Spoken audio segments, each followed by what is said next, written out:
સાહેબ સાહેબ સાહેબ આ દારૂ પડ્યો છે, આ ક્યાંથી આવેલો છે? ક્યાંય નથી દારૂ. આ પડ્યો આપની ઓફિસની ચેમ્બરની બારી પાસે દારૂ પડ્યો સાહેબ, ક્યાંથી આવેલો છે? આપની ઓફિસની ચેમ્બરની બહાર દારૂ પડેલો ક્યાંથી આવેલો છે? ભાઈ થોડા દિવસે 2:30 વાગ્યા ભાઈ તાળા મળવે છે. તાળા સાહેબ ક્યાં કારણોસર મળવો છો? તાળા ક્યાં? અરે પણ આ કેમેરા બેમેરા બધું હું આ તમે નાના છોકરા જેવા ચાલુ કર્યા છે. જે ખેલ તમે ચાલુ કર્યા છે. લે મેં નથી આ ચાલુ કર્યા. દુનિયા આખી જોવે ના, ના, છે. કઈ વાંધો નહીં. દુનિયા આખી જોવે છે. પોલીસને બોલાવો તમે તારે આપણે ખોબરાઈ નહીં. અમે અહીંથી જવાના પોલીસ આવે નથી. જ છે. હા પણ સાહેબ એક આક્ષેપ સાહેબ આરટીઓ દ્વારા એક આક્ષેપ છે, આપની ઓફિસની બહાર ને આપના ગ્રાઉન્ડ ની અંદર દારૂ પીડો ક્યાંથી આવ્યો છે? આમ કેવા માંગો છો? હે સાહેબ પ્લીઝ સામેલ છે. અને પછી કે દારૂ તમે લાવો છો, સાહેબ આ કંટ્રોલ માંથી ફોન આવ્યો, તમે ત્યાંથી આવ્યો છો? બરોબર. એટલે જો અત્યારે કેમ તમને પૂછવાનું ચાલુ કે મને ઉકસાવવાનું ટ્રાય કરે છે. મને છેલ્લી આ મારો સ્ટાફ સાક્ષીમાં છે, બધા ઇન્સ્પેક્ટરો છે મારા. રાઠોડ સાહેબ બોલાવી લો, રાઠોડ સાહેબ બોલાવી લો તાત્કાલિક. બરોબર. મને પણ એક વાત સાહેબ મીડિયાના માધ્યમથી આપને પૂછવા આપું છું, આ ભાઈ મીડિયા વાળો નથી. તમારું નામ? એને બોલાવી લો. રવિભાઈ. ઓથોરિટી નથી, મારા ગેજેટેડ તો આપના ગ્રેજ્યુએટ ઓફિસર પીએસઆઈ બોલાવી લો છે. આ કચેરીની અંદર હાલમાં દારૂની બોટલો અનેક પડી છે, એનો જવાબ માંગવા હું આવ્યો છું. આ પોલીસ સાથે છે, આપણે સાથે વ્યા જાય, પોલીસ સાથે છે. તમને સાહેબ કોઈ દબાવવાની વાત નથી કરતું. તમારી જે કચેરીની અંદર દારૂની બોટલો અનેક પડી છે, દબાવવાની જ વાત કરી મને. બધા વિડીયોના મારફત શૂટિંગ છે મારી પાસે. પોલીસ નહીં તમે સાહેબ. ઉપરી અધિકારીને ફોન કરો. હા, જે અનેક દારૂની બોટલો આપની ઓફિસમાં પડી છે તે પોલીસને જણાવતા કેમ નથી?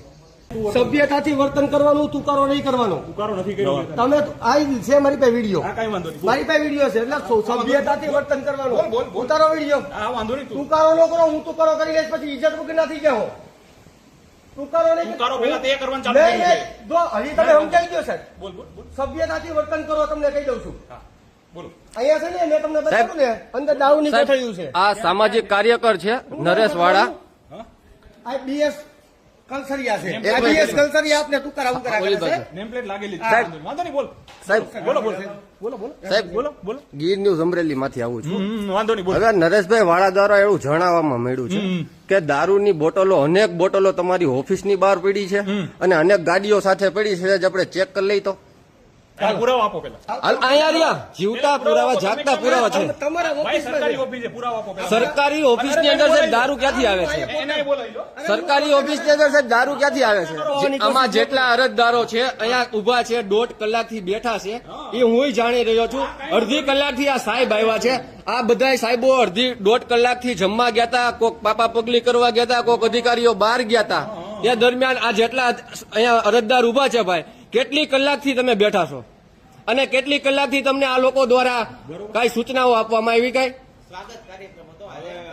નહીં. અત્યારે બધા ઓફિસરો હતા જ અંદર, બધા ઓફિસરો અંદર જ હાજર જ હતા, છતાંય અરજદારોને હેરાન કરવામાં આવે છે. અરજદારોને હેરાન કરી અને જે આરટીઓના એજન્ટ છે એના કામ તરત કરવામાં આવે છે. આરટીઓના એજન્ટોના જેટલા બિલ લીધા છે એ મારી પાસે વિડીયો પ્રૂફ સાથે છે.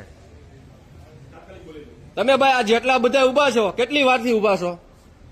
આમાં અમુક જે મેન એના હોદ્દેદારો છે, જે આરટીઓ એજન્ટ છે, સીધા આવીને ચેમ્બરમાં ઘરી જાય. તમે નથી જોતા? તમારા કામ કેટલી વારથી અટકાવેલા છે? ખોટા આક્ષેપો કરી અને બીજાને બદનામ કરવાના ધંધા આરટીઓની અંદર ગોરખ ધંધાઓ ચાલે છે.